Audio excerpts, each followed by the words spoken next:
மூன்றாவது ஒரு காரியம், பந்தய பொருளுக்காக ஓடுதல். Run for the prize. Run for the prize. தீர்மானத்தோடு கூட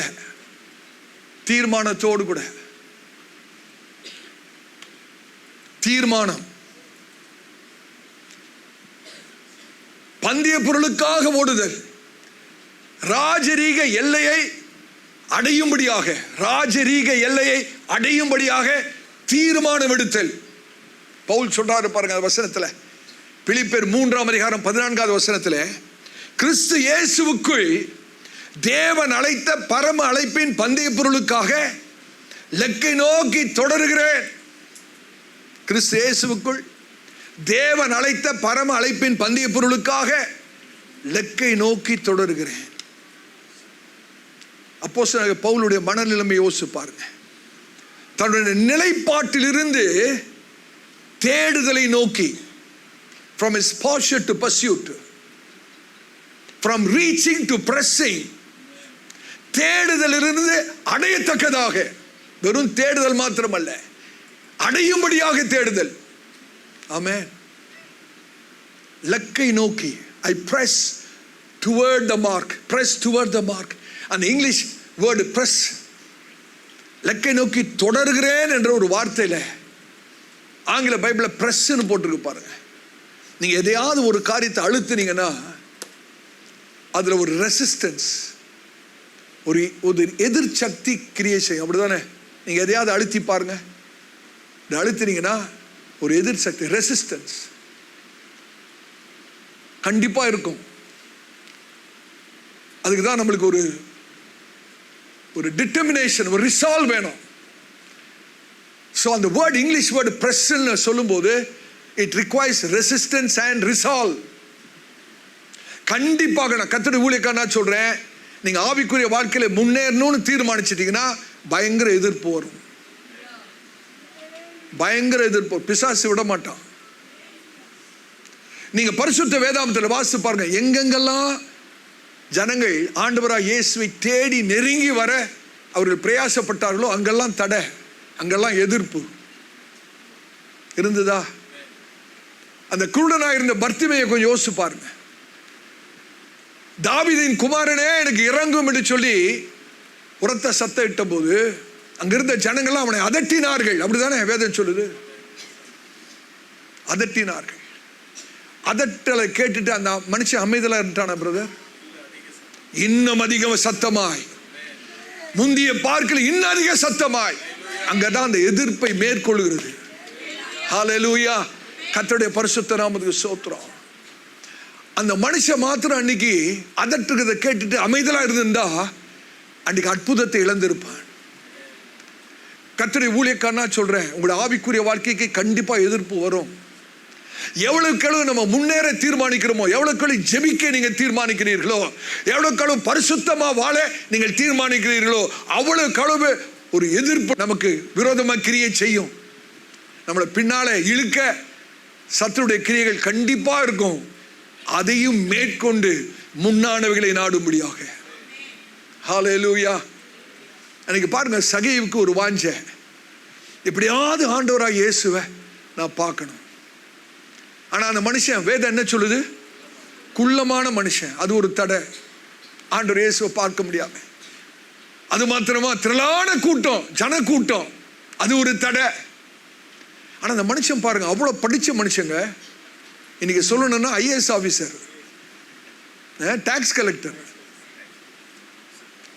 அவ்வளவு பெரிய மனுஷன் அந்த தடைகளெல்லாம் எப்படி மேற்கொள்கிறாரு பாருங்க. சரீரம் ரொம்ப குள்ளமான சரீரம், எட்டி பார்த்தா கூட தெரியல ஆண்டவர். திரளான ஜன கூட்டம், நெருக்கம். ஆனாலும் நான் ஆண்டவராக இயேசுவை பார்க்க வேண்டும் என்று சொல்லி தடைகளை மேற்கொண்டு அந்த மனுஷன் அந்த காட்டத்தி மரத்தில் ஏறுகிறான். கொஞ்சம் கற்பனை பண்ணி பாருங்க, சகேயுவை தெரிஞ்ச அநேகர் அங்க இருந்திருப்பாங்க. அப்படிதானே? என்னடா ஒரு கலெக்டர் மரத்தில் ஏறுறாரு, யோசிச்சிருப்பாங்களா? யோசிச்சிருப்பாங்களா? நீங்களும் நானும் இந்த சூழ்நிலையில் மரத்தில் ஏறி இருப்போமா? ஐயோ, மற்றவங்க பார்த்தா என்ன நினைப்பாங்க? ஒன்னும் யோசிக்கலங்க. நீ என்ன வேணாலும் என்னை பத்தி யோசிக்கப்பா, என்னை பைத்தியம் பிடிச்சிருச்சுன்னு கூட யோசிக்கோ, ஆனால் நான் ஆண்டவராய் இயேசுவை பார்த்தே ஆக வேண்டும். அந்த தீர்மானம் அந்த மனுஷனுக்குள்ள இருந்தபடினாலே ஆண்டவர் இயேசு கரெக்டா வந்து அங்க நின்ட்டாருங்க. அங்க நின்று பார்க்கிறாரு. ஆண்டவர் சகீவை பார்க்கல, சகீவுக்குள்ளாக இருந்த அந்த வாஞ்சை, அந்த தாகத்தை கர்த்தர் பார்க்கிறார். ஆண்டவர் சார், சகீவே இறங்கி வா, இன்றைக்கு நான் உன் வீட்டுக்கு வர வேண்டும். இன்னைக்கு உன் வீட்டுக்கு ரட்சிப்பு இருக்கிறது, உன் வீட்டுக்கு ஒரு பெரிய ஆசீர்வாதம் இருக்கிறது. இன்னைக்கு நான் உன் வீட்டுக்கு வர வேணும். எவ்வளவு பெரிய ஒரு பாக்கியம். அதனால தான் நான் சொன்னேன், God responds to desperation, not casual devotions. எங்கே ஆண்டவர் தனியால் அந்த தவிப்பை, அந்த வாஞ்சியை கர்த்தருடைய உள்ளத்திலே பார்க்கிறாரோ, பார்த்த மாத்திரத்திலே உங்களுக்காய் கர்த்தர் உங்கள் பக்கத்திலே வந்து நிற்பார். தீர்க்க தரிசனமாய் சொல்கிறேன், தீர்க்க தரிசனமாய் சொல்கிறேன். கர்த்தர் உங்களுக்குள்ள அந்த வாஞ்சியை பார்ப்பார் என்றால் உங்களை தாண்டி ஆண்டவருக்கு போக முடியாது. ஒரு நாளும் போக முடியாது.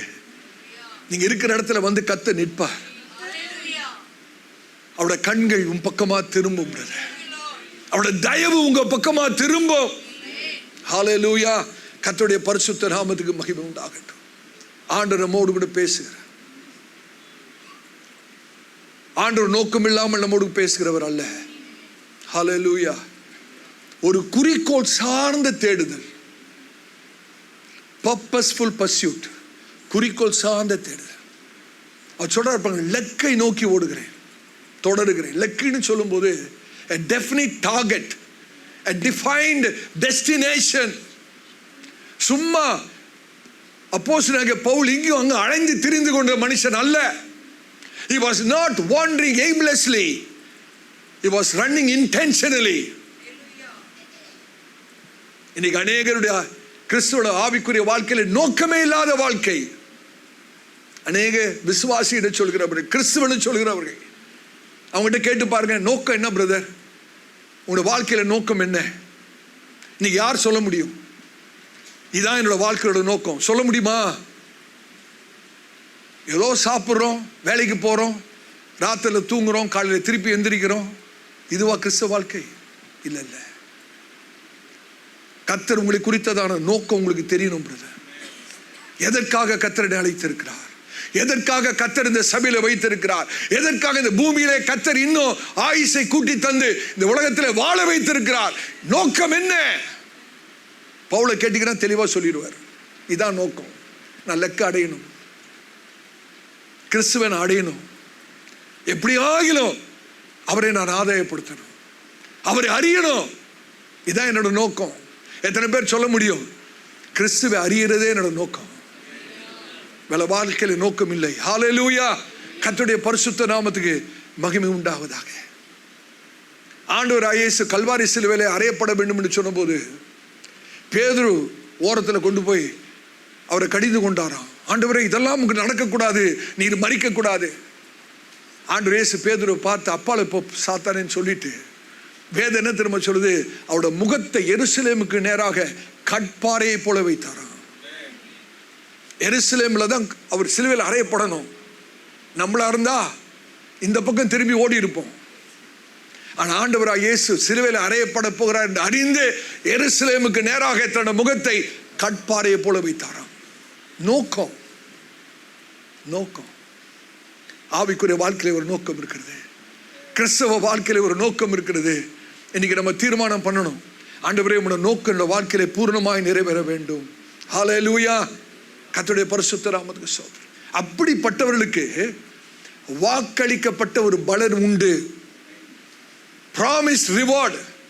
இது சாதாரண பலன் அல்ல, வாக்களிக்கப்பட்ட ஒரு பந்தய பொருள், ப்ராமிஸ்ட் ரிவார்டு. அவர் சொல்றார் பாருங்க, பரம அழைப்பு, பந்தய பொருளுக்காக ஓடுகிறேன், சும்மா ஓடுகிறது அல்ல, சும்மா ஓடுகிறது அல்ல. இன்னைக்கு அநேகர் கிறிஸ்தவ வாழ்க்கையில சும்மா ஓடிட்டு இருக்காங்க. சும்மா ஓடுகிற ஓட்டம் கிறிஸ்தவ ஓட்டம் அல்ல, பந்தய பொருளை பெருமடியாய் ஓடுகிற ஓட்டம். ஆமென். ஒரு நித்திய பலன் உண்டு, இட்டர்னல் ரிவார்டு. ஏதோ உலக அங்கீகாரத்துக்காக அல்ல, பரலோக அங்கீகாரத்துக்காக. Not for earthly recognition, but for heavenly approval. பரம அழைப்பின் பந்தய பொருள். கர்த்தருடைய பரிசுத்த நாமத்துக்கு ஸ்தோத்திரம். ஆவியானவர் நம்மோடு கூட பேசிக் கொண்டிருக்கிறார். ஒரு வயதான மிஷனரி மரிக்கும் தருவாயில இன்னும் சில நிமிஷங்களே மரிக்க போகிறார். அவர் சொன்ன வார்த்தை என்ன தெரியுமா? என்னோட வாழ்க்கையிலே நோ ரிக்ரெட்ஸ், வருத்தங்கள் இல்லை. மரிக்க போற இன்னும் 2 நிமிஷம் 3 நிமிஷத்திலே உயிர் பிரிய போகிறது. அந்த மனுஷனோட வாயில வந்த வார்த்தை, என்னோட வாழ்க்கையிலே வருத்தங்கள் இல்லை, எதிர்பார்ப்பு இருக்கிறது. அந்த எதிர்பார்ப்பு என்ன தெரியுமா? என்னுடைய பரம எஜமானுடைய வாயிலிருந்து நல்லது, உண்மை உத்தமான ஊழியக்காரனே, என்னுடைய இளைப்பாறுதலுக்குள் பிரவேசி என்று சொல்லக்கூடிய அந்த வார்த்தையை கேட்க எதிர்பார்ப்போடு இருக்கிறேன். என்னோட வாழ்க்கையில வருத்தங்களே இல்லை. மரிக்க போற மனுஷங்க, இன்னைக்கு நம்முடைய வாழ்க்கையில என்ன எதிர்பார்ப்பு இருக்கிறது? நம்ம வருத்தத்திலேயே போயிடக்கூடாது. வாழ்க்கை நம்முடைய எதிர்பார்ப்பு ஒன்று இருக்கிறது. என்ன எதிர்பார்ப்பு? கடைசி நாளிலே நம்முடைய ஆண்டவர் உங்களை என்னையும் பார்த்து சொல்லணும், மகனே மகளே, நல்லது, உண்மை உத்தமமான ஊழியக்காரனே, உண்மை உத்தமமான விசுவாசியே, என்னுடைய இளைப்பாறுதலுக்குள்ளே பிரவேசி. ஹல்லேலூயா. கர்த்தருடைய பரிசுத்த நாமத்துக்கு ஸ்தோத்திரம். ஒரு நாளோட ஆவிக்குரிய வாழ்க்கையில அதிகாலையில ஒரு 3:30 மணி இருக்கும், பயங்கர சோர்வு. ஆண்டோட சமூகத்துக்குள்ளே போயிருக்கிறேன். ஜெபமே வரல, வெறும் அழுகதான் வருகிறது. கர்த்தருடைய சமூகம் இருக்கிறது என்று தெரிகிறது, ஆனா மனதிலே ஒரு பெரிய சோர்வு. அந்த சமயத்தில் ஆண்டவர்கிட்ட நான் கேட்கிறேன், ஆண்டவரே ஏன் இப்படிப்பட்ட ஒரு சோர்வு? அந்த சமயத்தில் ஆண்டவர் ஒரு வார்த்தையை சொன்னார், நான் மறக்கவே முடியாது. என்ன தெரியுமா? ஆண்டவர் சொன்ன வார்த்தை, live for the well done, not for the well known. அந்த சத்தத்தை என்னால் மறக்க முடியாது. live for the well done, not for the well known. மகனே, இந்த உலகத்திலே பிரஸ்தாபத்துக்கோ புகழுக்காக பேருக்காக நீ வாழாதே. கடைசி நாளில் நான் தரப்போற சாட்சிக்காக நீ வாழ். நல்லதே, உண்மை உத்தமான ஊழியக்காரனே, என்னுடைய இளைப்பாறுதலுக்குள் பிரவேசி என்று சொல்லக்கூடிய அந்த வார்த்தைக்காக உலகத்திலே வாழு. வேற எதுக்காக வாழக்கூடாது. பேருக்காக அல்ல, புகழுக்காக அல்ல. not for well known but for well done. எத்தனை பேர் தீர்மானம் பண்ண முடியும்? கர்த்தருடைய பரிசுத்த நாமத்துக்கு தாழ்மையா சொல்றாங்க. கர்த்தருடைய பிள்ளைகள், விசுவாசிகள் வெற்றியை நோக்கி ஓட வேண்டிய அவசியமே இல்லை. பரலோகத்தின் அங்கீகாரத்துக்கு நேரம் ஓடினா போதும், வெற்றி தானா நம்மள பின்னால தொடர்ந்து வரும். Don't run after success, run after God's approval. Your success will run after you. Amen. ஒரு பக்கத்துல வெற்றியா தேவன் அங்கீகாரமான வச்சா எதங்க தெரிந்து கொள்வீங்க? வெற்றி இல்லைனா கூட பரவாயில்ல, ஆண்டவரே உம்முடைய அங்கீகாரம் என்ற வாழ்க்கையில வேணும். Your approval, your smile. நீர் என்னை பார்க்கும்போது துக்கத்தோடு அல்ல ஆண்டவரே, மனமகிழ்ச்சியா என்னை பார்க்கணும், மனமகிழ்ச்சியா பார்க்கணும்.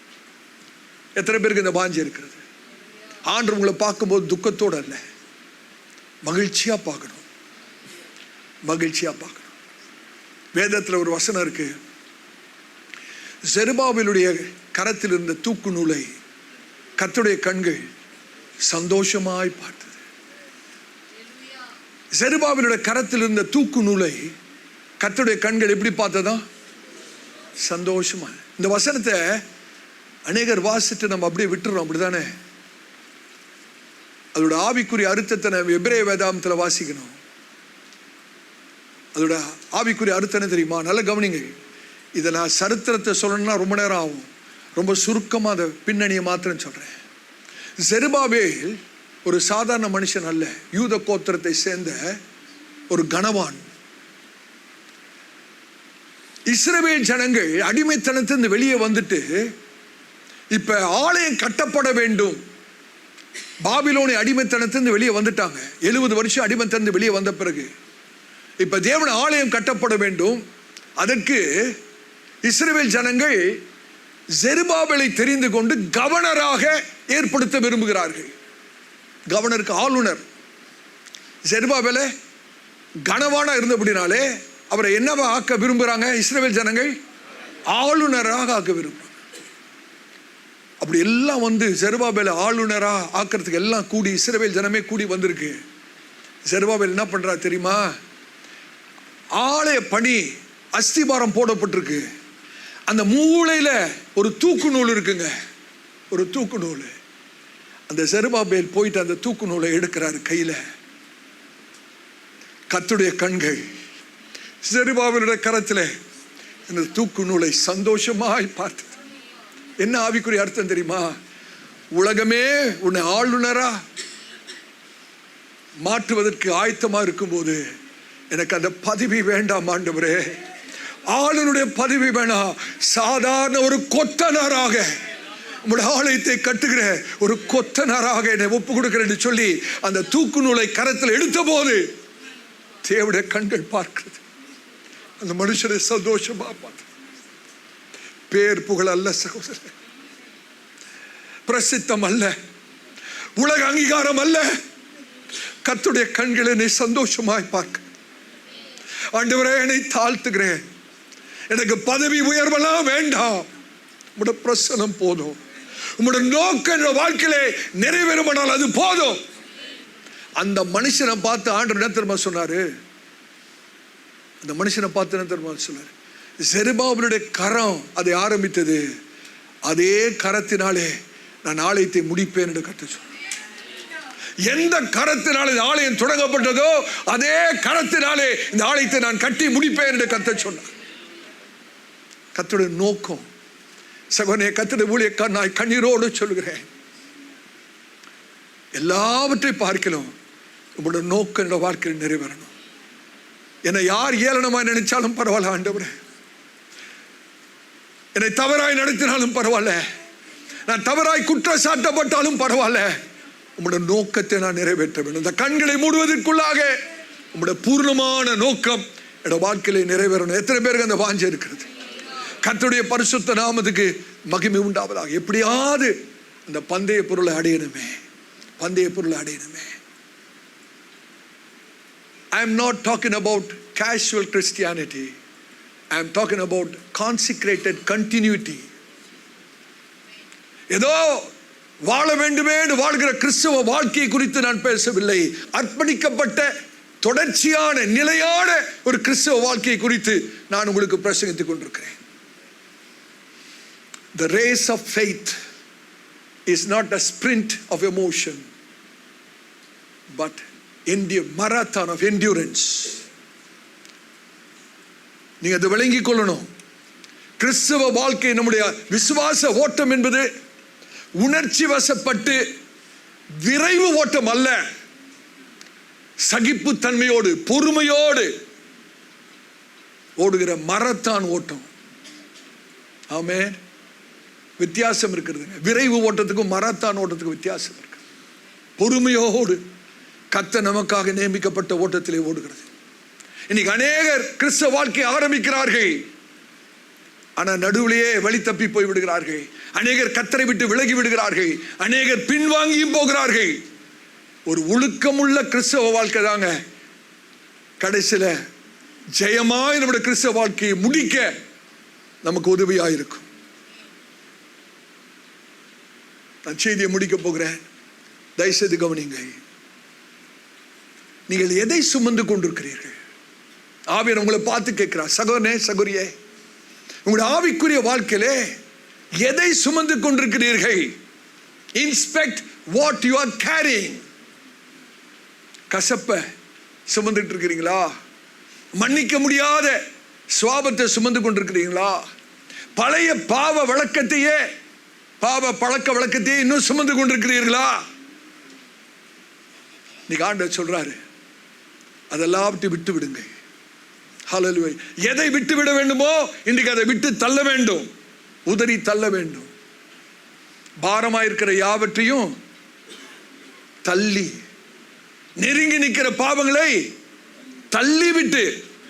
இதை தள்ளாம ஓட முடியாது. தள்ள வேண்டியதை தள்ளாம ஓட்ட பந்தயத்தில் ஓடி ஜெயிக்கணும்னா முடியாது. ஆவியானவர் உங்களோடு கூட பேசுவார். எதை தள்ளணும்னு பேசுவார், எதை விட்டு விடணும்னு பேசுவார். நான் உங்ககிட்ட பேசி கொண்டிருக்கும் போதே ஆவியானவர் தனிப்பட்ட ரீதியிலே, மகனே நீ இதை விட வேண்டும், மகளே நீ அதை விட வேண்டும் என்று சொல்லி ஆவியானவர்களோடு கூட பேசுவார். அப்படி பேசுவாரானால் தள்ளிவிட வேண்டிய காரியங்களை தள்ளிவிடுங்க. அது பாரமா இருக்கலாம், அது பொறாமையா இருக்கலாம், கசப்பா இருக்கலாம், வைராக்கியமா இருக்கலாம், பெருமையா இருக்கலாம், இச்சையா இருக்கலாம். எதை ஆவியானவர் சொல்கிறாரோ அதை உங்களை வாழ்க்கையை விட்டு தள்ளிவிடுங்க. ஜெயமாய் ஓட கர்த்தர் கிருபை செய்வார். உங்களுடைய நோக்கத்தை கொஞ்சம் அளந்து பாருங்க. Evaluate your focus. What is consuming your attention?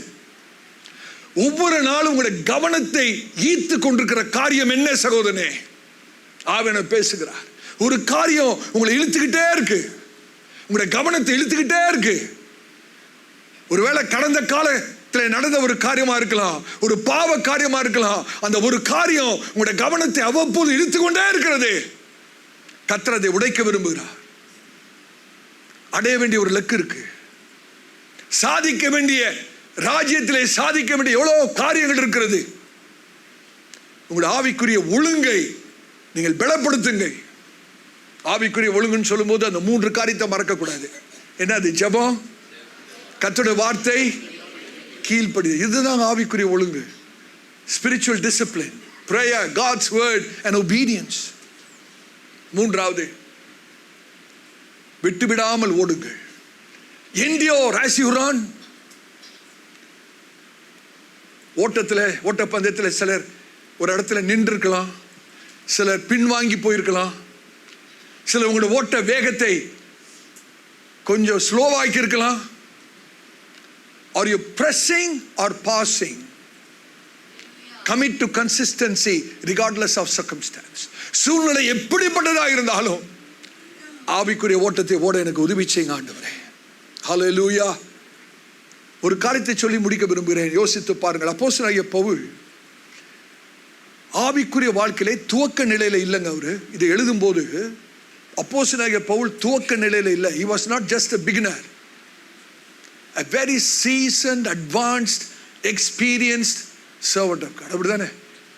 பிலிப்பியருக்கு இந்த நிருபத்தை எழுதும்போது, சிறைச்சாலையிலிருந்து எழுதும்போது ஒரு துவக்க நிலையில இல்லைங்க, முதிர்ந்த நிலைமையில இருக்கிறார். முதிர்ச்சி அடைந்த நிலைமை.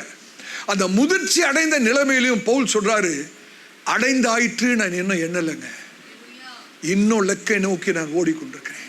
I press on to perfection. இன்னும் அந்த பூரணத்தை நோக்கி, அந்த லக்கை நோக்கி, அந்த பந்தய பொருளை நோக்கி தொடர்ந்து ஓடிக்கொண்டே இருக்கிறேன். அப்படின்னா என்ன அர்த்தம் தெரியுமா? என்னோட ஆவிக்குரிய வாழ்க்கை எந்த நிலைமையில எவ்வளவுதான் நான் முதிர்ச்சி அடைந்தாலும், எவ்வளவுதான் அனுபவங்கள் இருந்தாலும், என்னோட ஆவிக்குரிய வாழ்க்கை தேங்கிற நிலைமைக்கு போக நான் ஒரு நாள் விட மாட்டேன். அது எப்போது முன்னேறி கொண்டே இருக்க வேண்டும். எவ்வளவுதான் அனுபவம் இருந்தாலும், எவ்வளவுதான் வேத அறிவு இருந்தாலும், எவ்வளவுதான் ஆண்டவராய் இயேசுவை அறிந்திருந்தாலும், எவ்வளவுதான் ஆவிக்குரிய அனுபவங்கள் இருந்தாலும், ஒரு நாள் நம்மளோட வாழ்க்கை தேங்கிற நிலைமையில போயிடக்கூடாது. ஓடிக்கிட்டே இருக்கணுங்க, ஓடிக்கிட்டே இருக்கணும். 3 விதமான தண்ணீர்கள் இருக்கு. நான் ஏற்கனவே சொல்லியிருக்கேன். எத்தனை பேருக்கு ஞாபகம் இருக்கு? குளத்து தண்ணீர், பாண்ட் வாட்டர், ஓடவே ஓடாது, அப்படியே தேங்கி இருக்கும். அதில் பார்த்தீங்கன்னா எல்லா கொசுவும் அதில் தான் இருக்கும். அதுதான் வியாதியே வர்றது. அந்த தண்ணீரை யாராவது குடிக்க முடியுமா? அழுக்கு படிஞ்சிருக்கும், தேங்கிற நிலைமை. இன்னொரு அனுபவம் இருக்கு, கடல் தண்ணீர். அப்படியே புஷ்ஷுன்னு முன்னால வரும், வந்த வேகத்துக்கு பின்னால போயிடும். சில ஆவிக்குரிய வாழ்க்கை எப்படி இருக்கு? சில பேர் ஃப்ரண்ட்ல கொஞ்சம் உட்காந்துருப்பாங்க, 2 வாரம் கழிச்சு அங்க உட்காரும், 4வது வாரம் இன்னும் பின்னால, அடுத்த மாசம் கீழே, அதுக்கப்புறம் வெராண்டா. இல்ல இல்ல, கடல் தண்ணீர் போல அல்ல, நதி தண்ணீர் போல. எங்கேயாவது அந்த நதி தண்ணி பின்னோக்கி ஓடுறத பார்த்துருக்கீங்களா? Have you ever seen river water going backward? Never. It is always fresh. அது எப்போதும் மற்றவர்களுக்கு ஒரு ஆசீர்வாதம். அப்படிதாங்க கர்த்தர் நம்மை அழைத்திருக்கிறார். கர்த்தருடைய பரிசுத்த நாமத்தில் ஆண்டவர் God is not calling us to maintain our spiritual life. He is calling us to move. ஏதோ பராமரிக்கிறது அல்ல. இன்னைக்கு சிலர் விசுவாசிங்க ஆவிக்குரிய வாழ்க்கையை அப்படியே பராமரிச்சுக்கிட்டு அப்படியே நானும் கிறிஸ்தவன், நானும் விசுவாசி தான், ஒவ்வொரு நாளும் ஒரு அதிகாரத்தை வாசிடுறேன், 10 நிமிஷம் ஜெபிக்கிறேன் பாஸ்டர், ஞாயிற்றுக்கிழமை தோறும் சபைக்கு வந்துடுறேன். திஸ் இஸ் ஜஸ்ட் மெயின்டெனன்ஸ், வெறும் பராமரிப்பு தான்.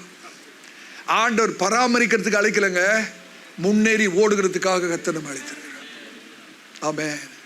யோசிச்சு பாருங்க, இஸ்ரவேல் ஜனங்கள் சிவந்த சமுத்திரத்துக்கு முன்பாக நிற்கிறார்கள். பின்னால பார்வோனுடைய சேனை, 2 பக்கங்களிலும் பர்வதங்கள், முன்னால கரை புரண்டு ஓடுகிற செங்கடல். இயற்கையான மனது என்ன தெரியுமா சொல்லுது? நல்லா கவனிக்கிறீங்களா? நான் முடிக்க போறேன். இயற்கையான மனது என்ன தெரியுமா சொல்லுது? நீ மாத்திரம் முன்னால போன அழிஞ்சிருவ. முன்னால என்ன இருக்கு? செங்கடல் இருக்கு. If you go forward you will perish. நீ முன்னால போனீனா கடல்ல மூழ்கிடுவ, அழிஞ்சு போயிடுவ. இயற்கையான மனது. ஆவிக்குரிய மனது என்ன தெரியுமா சொல்லுது? நீ முன்னால போனீனா முன்னேறி போவ, உன்னோட வாழ்க்கை செழிப்பா இருக்கும். எதுக்குங்க கீழ்ப்படிய போறோம்? அநேக சமயத்தில் உங்களோட வாழ்க்கையில, ஆவிக்குரிய வாழ்க்கையில முன்னேறணும்னு வரும்போது பிசாசு சொல்லுவான், அப்படியெல்லாம் வேண்டாம்ப்பா, நீ இருக்கிற மாதிரியே இருந்துரு, உனக்கு என்ன அதுக்கு வம்பு, நீ ரொம்ப முன்னால போனீனா உனக்கு பிரச்சனை இல்லை. இல்லை இல்லை, நீ கத்த. இங்கதான் ஆவிக்கும் சரீரத்துக்கும் மாமிசத்துக்கும் ஒரு போராட்டம். ஆவி சொல்லுது முன்னேறி போ, நீ ஒரு நாளும் சாக மாட்ட, அழிய மாட்ட, நீ முன்னேறுவ, உன்னோட வாழ்க்கை செழிக்கும், நீ ஆசீர்வதிக்கப்படுவாய். ஆனா இயற்கை மாமிசம் சொல்லுது, இல்ல இல்ல இல்ல, முன்னால போயிடாத, ஊழியம் செய்திராத, ஜெபிச்சிராத, பரிசுத்தமா வாழ்ந்திராத. அருமையான சகோதரனே, சரி, கர்த்தர் பேசுகிறார். நம்ம என்ன தீர்மானம் எடுக்க போறோம்? ஒரே ஒரு காரியத்தை சொல்றோம் பாருங்க. பின்னால திரும்பினா வனாந்தரம், முன்னால போனா கானான். இதாங்க சத்தியம். என்னோட வாழ்க்கையில பின்னோக்கி போயிட்டோம், பின் வாங்கிட்டோம் அப்படின்னா என்னதான் இருக்கு? வாழ்க்கை வனாந்தரம், வறண்டு போயிருங்க. அதுக்கு மாறாக கிறிஸ்து இயேசுவுக்குள்ளாக தேவன் அழைத்த பரம அழைப்பின் பந்தய பொருளுக்காக லக்கை நோக்கி, பின்னானவைகளை மறந்து முன்னானவைகளை நாடி லக்கை நோக்கி தொடர்வில் என்றால் ஒரு பரம தேசம் ஆயத்தமா இருக்கிறது. ஒரு பரம தேசம் ஆயத்தமா இருக்கிறது. விசுவாச வீரர்களை குறித்ததான ஒரு வசனம் எபிரேயர் 11ஆம் அதிகாரத்தில் 15-16 வாசிங்க. நான் கர்த்தரால் ஏவப்பட்டு சொல்கிறேன். எபிரேயர்கள் நிருபம் 11ஆம் அதிகாரம் 15-16 வசனங்களை வாசிங்கள். தாங்கள் விட்டு வந்த தேசத்தை நினைத்தார்களானால். விட்டு வந்த தேசம் என்னது? சத்தமா சொல்லுங்க. எகிப்து தேசம். விட்டு வந்த தேசத்தை அவர்கள் நினைப்பார்களானால் அதற்கு திரும்பி போவதற்கு அவர்களுக்கு சமயம் கிடைத்திருக்குமே. அதற்கு அவர்கள் திரும்பி போவதற்கு சமயம் கிடைத்திருக்கும், வாய்ப்புகள் கிடைத்திருக்கும். பிசாசே வாய்ப்புகளை உருவாக்கி கொடுத்திருப்பான். ஆனால் அதே அல்ல, அதிலும் விட்டு வந்த தேசத்தை அல்ல, அதிலும் மேன்மையான பரம தேசத்தையே விரும்பினார்கள். விட்டு வந்த தேசத்தை அல்ல, அதிலும் மேலான பரம தேசத்தையே விரும்பினார்கள். ஆகையால் தேவன் அவருடைய தேவன் என்னப்பட, தேவன் அவருடைய தேவன் என்று எண்ணப்பட வெட்கப்படுகிறதில்லை. வெட்கப்படுகிறதில்லை. அவர்களுக்கு ஒரு நகரத்தை ஆயத்தம் பண்ணினாரே. அவர்களுக்கு என்று ஒரு பரம நகரத்தை ஆயத்தப்படுத்தினாரே. அடிக்கடி பிசாசு விட்டு வந்ததையே நினைப்பூட்டிட்டே இருப்பான். எந்த பாவத்தை விட்டு வந்தீங்களோ அதே நினைப்பூட்டிட்டு இருப்பான். அந்த பாவத்துக்கே திரும்பி உங்களை இழுப்பான். ஆனா விசுவாச வீரர்கள் விட்டு வந்த தேசத்தை அல்ல, அதிலும் மேலான பரம தேசத்தை அவர்கள் நாடினபடினாலே தேவன் அவருடைய தேவன் என்று சொல்ல அவர் வெட்கப்படுகிறதில்லை. ஹல்லேலூயா. கர்த்தருடைய பரிசுத்த நாமத்துக்கு மகிமை உண்டாவதாக. ஆவியானவர் நம்மோடு கூட பேசுகிறார். எத்தனை பேர் தீர்மானம் பண்ண முடியும்? ஒரே ஒரு வேத பகுதியை வாசித்து முடிக்க வேண்டும் என நான் விரும்புகிறேன். 1 கொரிந்தியர் 9ஆம் அதிகாரம், 1 கொரிந்தியர் 9ஆம் அதிகாரம் 24 27 வரைக்கும் வாசித்திருங்க. நம்ம ஜெபிப்போம். 1 கொரிந்தியர் 9ஆம் அதிகாரம் 24 27 வரைக்கும் மொல்ல வாசிங்க. இதை கூர்ந்து கவனிங்கள். பந்தய சாலையில் ஓடுகிறவர்கள் எல்லாரும் ஓடுவார்கள், ஓடுகிறவர்கள் எல்லாரும் ஓடுவார்கள். ஆகிலும் ஒருவனே பந்தயத்தை பெறுவான் என்று அறியீர்களா? நீங்கள் பெற்றுக்கொள்ளத்தக்கதாக ஓடுங்கள். பெற்றுக்கொள்ளத்தக்கதாக, பரம பந்தய பொருளை பெற்றுக்கொள்ளத்தக்கதாக ஓடுங்கள். பந்தயத்திற்கு போராடுகிற யாவரும் எல்லாவற்றிலேயும் இச்சை அடக்கமாயிருப்பார்கள். அவர்கள் அழிவுள்ள கிரீடத்தை பெறும்படிக்கு அப்படி செய்கிறார்கள். நாமோ அழிவில்லாத கிரீடத்தை பெறும்படிக்கு அப்படி செய்கிறோம். ஆதலால் நான் நிச்சயம் இல்லாதவனாய் ஓடேன். ஆகாயத்தை அடிக்கிறவனாக சிலம்பம் பண்ணேன். மற்றவர்களுக்கு பிரசங்கம் பண்ணுகிற நான் தானே ஆகாதவனாய் போகாதபடிக்கு என் சரீரத்தை ஒடுக்கி கீழ்ப்படுத்துகிறேன். எல்லாரும் கண்களை மூடலாமா? தேவ சமூகத்தை உணர்கிறேன். நிச்சயம் இல்லாதவனாக ஓடேன். பந்தய பொருளை பெறும்படி ஓடுங்கள்.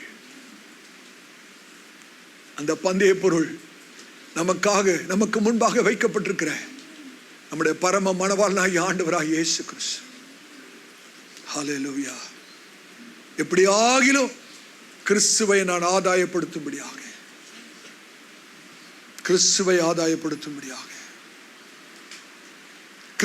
அடையும்படியாக, லாபமாய் தோன்றுகிற எல்லாவற்றையும் நஷ்டம் என்று எண்ணுகிறேன், குப்பை என்று எண்ணுகிறேன். கிறிஸ்துவை அறிகிற அறிவின் மேன்மைக்காக எல்லாவற்றையும் நஷ்டம் என்றும் குப்பை என்றும் எண்ணுகிறேன். ஏன் தெரியுமா? எப்படியாவது நான் கிறிஸ்துவை அடையும்படியாக, கிறிஸ்துவை ஆதாயப்படுத்திக் கொள்ளும்படியாக, எப்படியாவது என்னோட மணவாளனை அடைய வேண்டுமே. கர்த்தருடைய சமுத்திரம் அப்படி எழுந்து நிற்போமா? தேவ சமூகத்தை நான் உணர்கிறேன். தயவுசெய்து 1-2 நிமிஷத்துக்கு யாரும் போக வேண்டாம். தேவ சமூகத்தில் நாம் நின்று கொண்டிருக்கிறோம். தேவ பக்தியோடு தேவ பிரசன்னத்தை உணர்ந்தவர்களாக, ஆண்டவரே என்னை ஒப்பு கொடுக்கிறப்பா, என்னை ஒப்பு கொடுக்கிற ஆண்டவரே,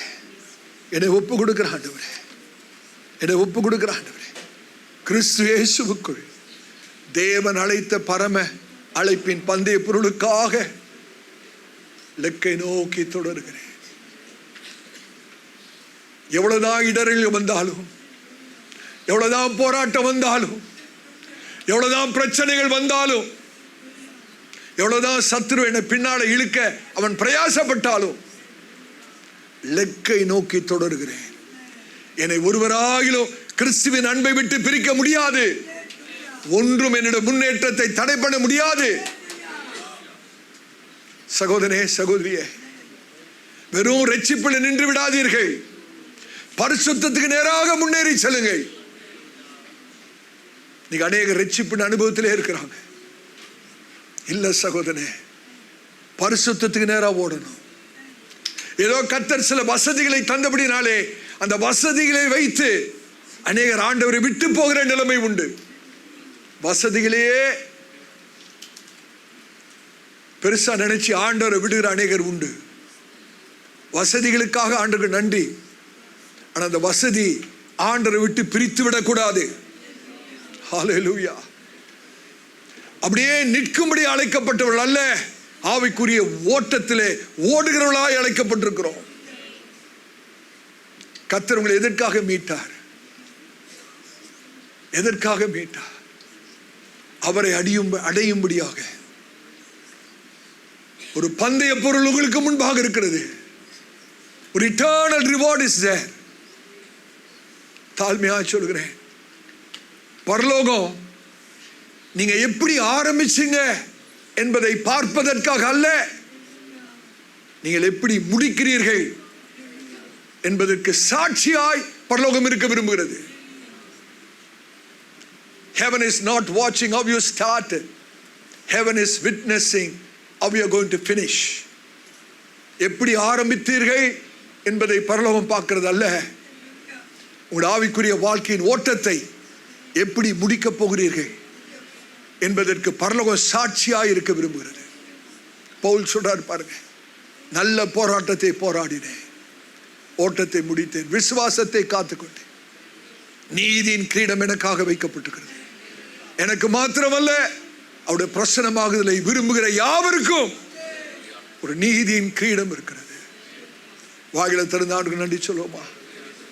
ஒரே ஒரு நோக்கம், நான் ஒன்றை செய்கிறேன், இலக்கை நோக்கி ஓடுகிறேன், இலக்கை நோக்கி ஓடுகிறேன்.